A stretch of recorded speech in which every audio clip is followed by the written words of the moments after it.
guys, this is Stephanie, staff writer for tvandless.net, here to bring you a review for Alice Madness Returns, which is available for the Xbox 360, the PlayStation 3, and the PC. It's not a dream, it's a memory, and it makes me sick. Alice Madness Returns is the sequel to American McGee's Alice, which was released in 2000 for the PC. Now basically in Madness Returns you play as Alice, who realizes that her Wonderland has just totally become dark and twisted. And she's basically struggling. She's struggling to try to rekindle her memories and find answers as to how her entire family was killed in a house fire. I enjoyed how the story was told through both Alice's reality, which takes place in England, and her imagination, which takes place in Wonderland. The story is just so dark and twisted that it ends up being really entertaining, and it was enough to keep me interested throughout the entire experience. It's killing me. Wonderland is destroyed. My mind is in ruins.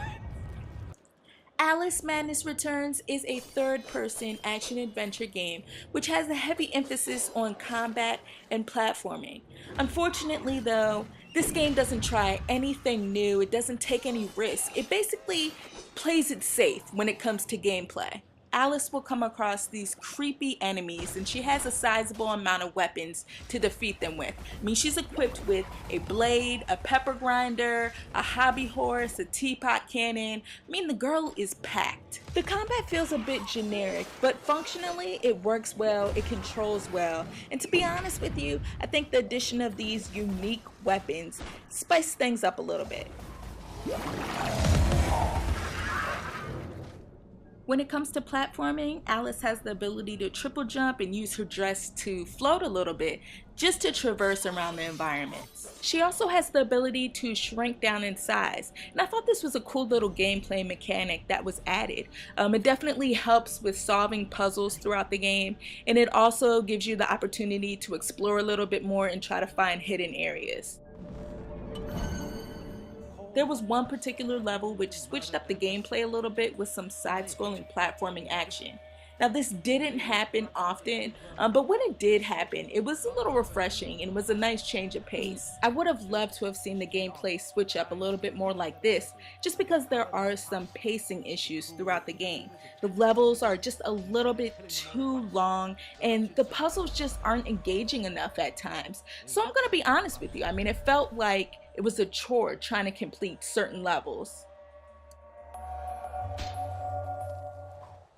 The presentation is definitely the area where Alice Madness Returns shines. Graphically, the game is a mixed bag. On one hand, the art design is simply stunning. I mean, you'll come across these beautiful and creative environments that are simply jaw-dropping. On the other hand, all of the characters besides Alice are just straight up ugly. Their textures are just muddy and their faces at times just look deformed. But Alice, I mean, she looks great. She's nicely detailed, her dresses coordinate with each of the environments that she visits, and I mean her hair, guys, it looks great. I've never seen hair move that realistically in a video game before.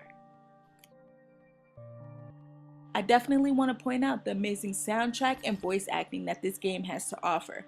Even the background sound effects, I mean, it all sounds great and it adds personality to the game. This game is rather long, but as I mentioned before, there are some parts that are uneventful and plain old boring. But those of you out there who enjoy exploring environments to find hidden items and collectibles, you'll be happy because there's a lot of that in this game. So with all that being said, I think you should check out Alice Madness Returns. It's not going to wow you with its gameplay by any means, but I think that the presentation and the story alone are definitely worth the ride. Now, before our next session, collect those pills from our high street chemist. Very well, Doctor.